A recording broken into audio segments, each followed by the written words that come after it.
அனைவருக்கும் வணக்கம். மதுரையில் வந்துட்டு எப்பயுமே வந்துட்டு ரெண்டு சொந்தங்கள், இஸ்லாமிய சொந்தங்களும் இந்து சொந்தங்களும் எப்பயுமே ஒற்றுமையாக இருப்பாங்க. மாமா மச்சான பழகக்கூடிய இடம் தான் மதுரை.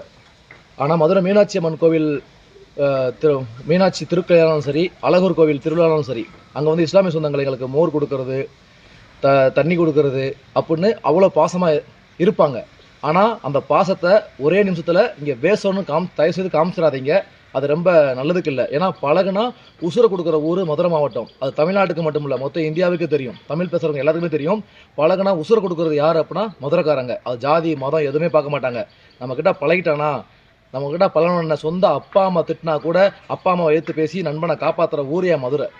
அந்த பாசத்தை பலவீனமாக்கி அந்த பாசத்துக்கு நீங்கள் துரோகம் பண்ண நினச்சிங்க அப்படின்னா மதுரைக்காரனோட வீரத்தை நீங்கள் பார்க்க முடியாது. அப்படி பார்த்தீங்க அப்படின்னா என்ன நடக்குங்கிறது அந்த பாண்டியர் காலத்துலேருந்தே தெரியும்.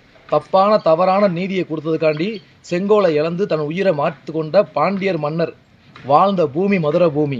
அந்த பூமியில் திருப்பரங்குன்ற மலை, ஆறுபடை வீடு, முருகனோட முதல் வீடு திருப்பரங்குன்ற மலை.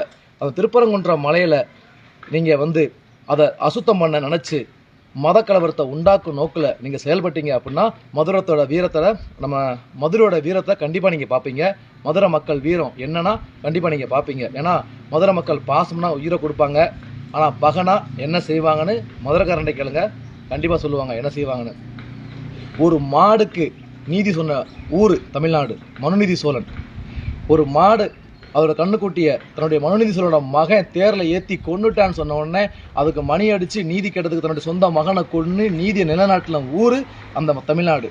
அப்படி சேர சோழ பாண்டியர்கள் வாழ்ந்த மண்ணில் நீங்கள் வந்து ஒரு ஆன்மீக பாத மண்ணில் அந்த காலத்திலேயே முகலாயர் வம்சமே படையெடுத்து வந்துருச்சு. அப்போ கூட தமிழ்நாட்டை தொடக்கூட முடியல, ஒருபடி மண்ணை தொட முடியல. அந்த அளவுக்கு உயிரை கொடுத்து தன்னுடைய ஆன்மீக மண்ணை காப்பாற்றின ஊர் தமிழ்நாடு. அந்த தமிழ்நாட்டில் நீங்கள் வந்து கலவரத்தை உண்டு பண்ண நினச்சிங்க அப்படின்னா மதுரைக்காரன வீரத்தோட கண்டிப்பாக பார்ப்பீங்க. தயவு செய்து ஒற்றுமையாக இருக்கிற இடத்துல நீங்கள் குழப்பத்தை உண்டு பண்ணாதீங்க. ஒற்றுமையாக இருந்தே வாழ பழைக்குங்க. அதான் உங்களுக்கு நல்லது, இந்தியாவுக்கும் நல்லது. கலவரத்தை தூண்ட நினச்சிங்கன்னா விபரீதம் மிக பெருசாக இருக்கும். ஏன்னா மதுரை மக்கள் வீரமானவங்க, பாசமானவங்க. நன்றி, வணக்கம்.